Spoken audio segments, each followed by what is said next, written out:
আপনারা কি ক্রিকেট বোর্ডের এর জন্য আসছেন এখানটায়? হ্যাঁ হ্যাঁ। ক্রিকেট বোর্ডের পরিচালক কয়জন আপা?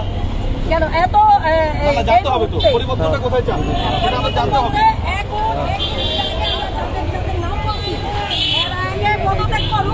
তারপরে বাকি যারা আছে তাদেরকে আমরা নামাবো, আবার মেইন যারা তাদেরকে নামাবো। আগে কয়েকজনকে নামাবেন, পরে বাকিদের নামাবেন। হ্যাঁ আচ্ছা, বাকি বলতে সবাই নামবে আস্তে আস্তে। এরা নামলে ওনারা আপনা আপনি নেমে যাবে। কয়জন টোটাল? আমি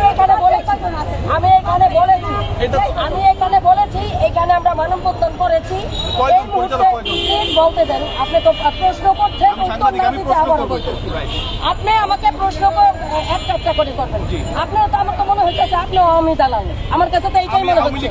আপনি দম ছাড়তে দেন, আপনি আমাকে দম ছাড়তে দেন। আপনি একজন সাংবাদিককে দালাল বলেছে, তাই না? আপনাকে কি কন্টিনিউ করতে দেওয়া উচিত? না না, আপনারা বাকিটা বলেন একজন সাংবাদিককে দালাল কিভাবে দিব? আপনি আমাকে উত্তর দিতে আপনি একটা প্রশ্ন করবেন, আপনি 100 প্রশ্ন করবেন। আপনার 100 প্রশ্ন আপনি কি কাউকে দালাল বলতে পারেন?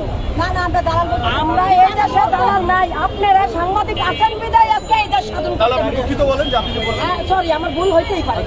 মানুষ আপনি যখন এক দালাল করতেছেন আমাকে, তখন আপনার এখানে ইন্টারভিউ নেওয়ার মাধ্যমে আপনার দাবিটা আমরা তুলে ধরবো, এটাই তো আমাদের কাজ। হ্যাঁ, এই প্রশ্ন করা কি আপু আমি বলি না সরি, আমি সরি বলেছি। দালাল বলছে না, বলছি যে যদি কেউ আমাদেরকে তো দম ছাড়তে দিতে হবে। দম ছাড়তে দিবেন না ভাইয়া? আপনারাই তো এই দেশ স্বাধীন করার মাঝে আপনাদের মিডিয়ার। আপনি দুঃখিত বলেন নাকি আমাকে? আমি দুঃখিত 2বার বলছি, সরি 3বার বলেছি। বুঝছেন আমার কথা হচ্ছে কোনটা, যে আমরা তো এত কয়জন কি আমরা তার ক্রিকেট নিয়ে থাকি না। যে পাপন টাপনের বিষয় নিয়ে উনি কথা বলতো। আমি কিন্তু ওনারা দালাল বলি নাই। আমি বুঝাইছি এইটা যে ওদের মতন করে আপনি আমাকে প্রশ্ন করতেছেন। আমার তো দম ছাড়তে দিতে হবে, আমাকে তো বলতে দিতে হবে। বলেন, সেটা আমার বিষয় না আপু। আমিও তো আপনারা যে বিএনপি করেন বা অন্য দল করেন, সেই দলে কি মানুষ খারাপ ছিল না? তাহলে এই প্রশ্নের উত্তর তো আমি আপনাকে জিজ্ঞেস করিনি। কে আছে? শোনেন ভাই, শেষ করি, বেহেশতের মধ্যে ইবলিশ ছিল। আপনি আমাকে দালাল বলতে পারেন না, নেভার এভার, তাই না?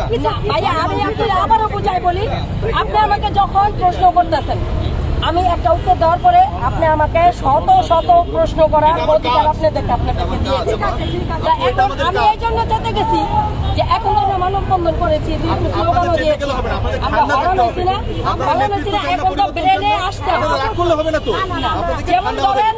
যেমন ধরেন আমি আপনাদের কর্মসূচিটা তো বলতে হবে, তাই না? বলেছি ওরা সবাই তো দালাল, তাইলে আমার ঘর এটা, তাই না? আপনি যখন আমাকে টান্নে বের করবেন তখন কিন্তু বাকি জনরাও বের হয়ে যাবে। যেমন এই যে প্রধানমন্ত্রীর পদত্যাগ হয়েছে, আজকে প্রধানমন্ত্রীর পদত্যাগ হনে কিন্তু আমরা এই দালাল পদত্যাগ চাইতে পারতাম, নাহলে পারতাম? সাংবাদিকদের তো দালাল না। অসম্ভব কথা। সাংবাদিক না থাকলে এই দেশ স্বাধীন করা সম্ভব ছিল না। এই দেশের জনগণের কাছে আপনারা তুলে ধরছেন, এই দেশের জনগণের কাছে আপনারা এই জিনিসগুলো তুলে ধরছেন। ওরা যে কত মারছে আমাদের